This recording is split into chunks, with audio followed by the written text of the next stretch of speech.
Jadi begitu kita silangkan, kita dapatkan genetik baru yang orang menyebutnya sapera, kemudian daya tahan tubuhnya kuat, fisiknya kuat, tapi produktivitasnya tinggi, masa laktasinya panjang.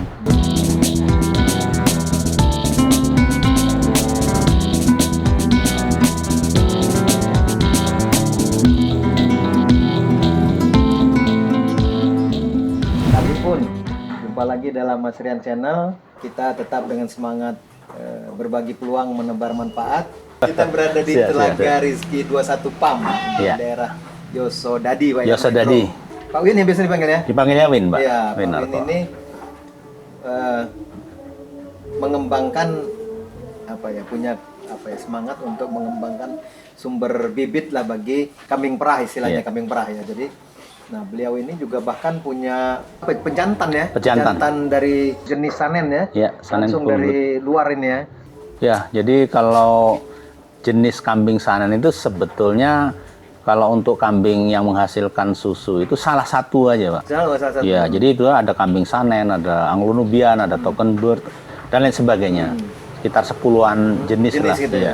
Tapi yang paling mudah dan paling banyak dikembangkan di Indonesia memang jenis sanen yang dia lebih adaptif dan pengadaannya juga tidak terlalu sulit. Ya, jadi kalau kambing sanen ini kan memang bagus secara produktivitas ya, Pak ya. Jadi kalau di negara asalnya sana sih bisa sekitar 4 sampai 6 liter gitu konon kabarnya di sana gitu. Tapi per hari ya, iya per ekor per hari. Ya kan, tetapi kalau bagi kami peternak kecil kan itu masih kategorinya harganya mahal. Karena kalau untuk impor itu di kisaran harga 30-an juta, mungkin bisa lebih. Ada yang menawarkan 33 juta gitu ya kalau jenis sanen, baik jantan maupun betina.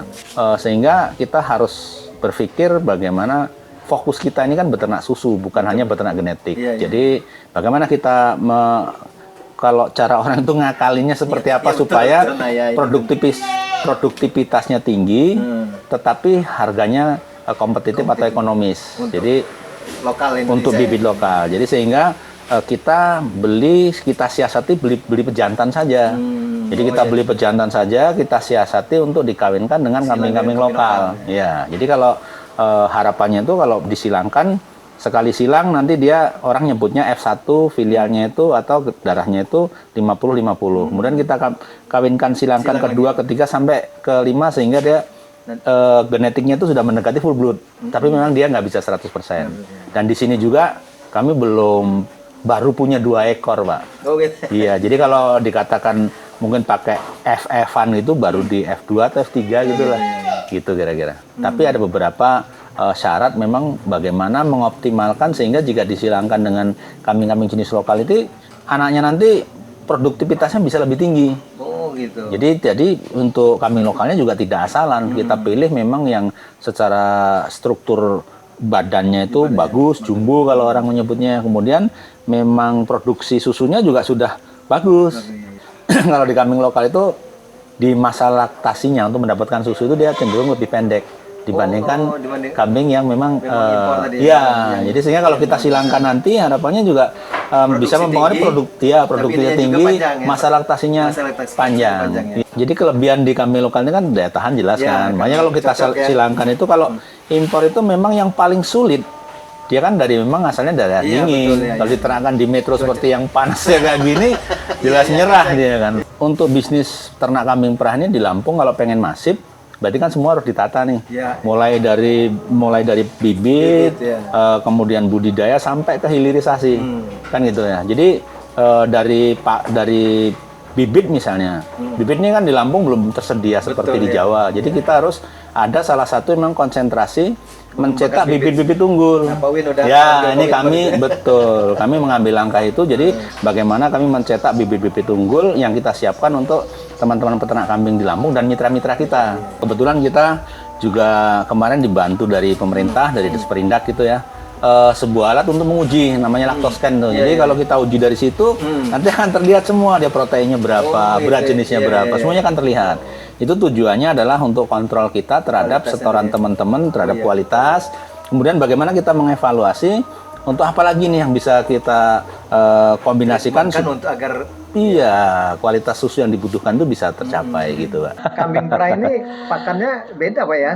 Kalau Kebutuhan. pakan, benar Pak. Jadi pakan ini kan menentukan dari kualitas susu. Sebetulnya dikasih pakan apa aja kalau produksi susunya bagus, ya dia bisa mengeluarkan susu. Ya, tapi untuk menghasilkan teksturnya bagaimana supaya enak, tidak berbau perengus, tidak berbau amis. Itu ada strategi-strategi tertentu bagaimana kita mengelola pakan itu supaya menghasilkan susu yang sesuai dengan yang kita harapkan tadi. Jadi kalau hijauan itu kita pastikan fermentasi. Tujuannya apa? Supaya tingkat kesukaan ternak itu makan lebih tinggi, tercernanya lebih baik, dan hasil fesis atau limbahnya tidak menghasilkan bau. Saya meminta ke teman-teman akademisi, buatin dong bagaimana formulasi ini supaya kambing saya ini bisa menghasilkan produksi susu sekian. Nah itu kan mereka yang pinter kan, mereka yang menghitung. Ya, betul Pak. Jadi kami tinggal terima hasilnya aja. Memang usaha yang dirintis Pak Win ini harus mendapat dukungan semua dari Provinsi Lampung agar Oh ya pasti ya. Lampung bisa melahirkan satu tadi itu ya sumber bibit lah ya. Betul. Untuk kambing perah ini. Kambing perah. Nah, itu yang faktor yang paling sulit itu memang dalam membentuk bibit tadi, Pak. Makanya kenapa bibit di sini juga harganya relatif lumayan mahal kan itu. Nah, Jadi tadi yang siap apa ya siap kalau kawin lah tadi siap berapa? kawin di tempat kita ini untuk betinanya kita patok harga antara 6 sampai 8,5 juta, Pak. Itu usia 8 sampai 8 bulan ke atas lah. Ya, itu Atau sudah siap kita kawinkan gitu. Jadi, Nah, jadi kalau beternak kambing perah atau beternak kambing itu kalau seperti anak tangga itu kita ngitungnya, kita mau mulai dari mana nih? Kalau 10 anak tangga nih, mau dari tangga 1, 2, 3 atau tangga 10 kan itu. Artinya begini, kalau orang memang nol sama sekali belum pernah beternak, sebaiknya kan ngambil langkah yang paling aman. Dengan bibit-bibitan lokal, pejantan jenis sapera, kemudian dia memulai belajar beradaptasi. Tapi kalau memang yang sudah menengah, sudah pernah seperti tadi, sudah pernah pengemukan nih atau budidaya, kemudian mau beralih ke perah, itu kan akan lebih mudah. Karena dia sudah menguasai teknik budidaya, tinggal mengarahkan SOP perah atau merubah nutrisi pakan.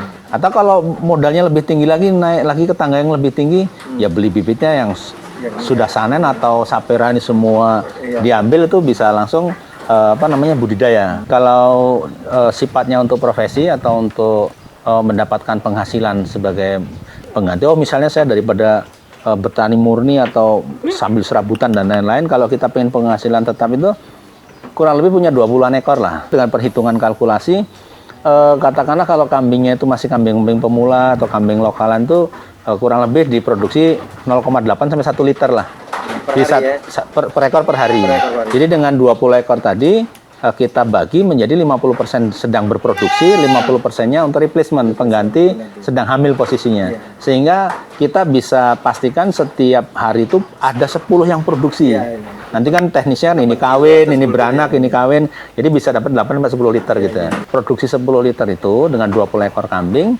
Di 10 liter itu kalau di sini dijual eceran kan bisa dengan harga 35.000. Jadi dengan 10 liter kita bisa dapatkan income 350.000, income kotor gitu ya. Mungkin kalau dikurangi pakan itu kalau hanya kambing produksi yang 1 liter itu kurang lebih 5-6 ribu lah. Karena kita juga pengen ikut dalam masuk ke program pemerintah.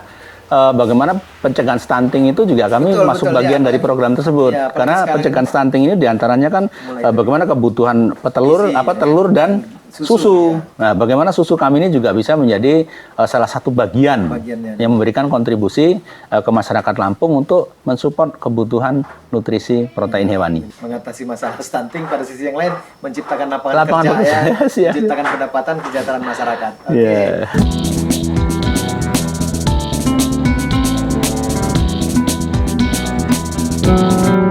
Saksikan terus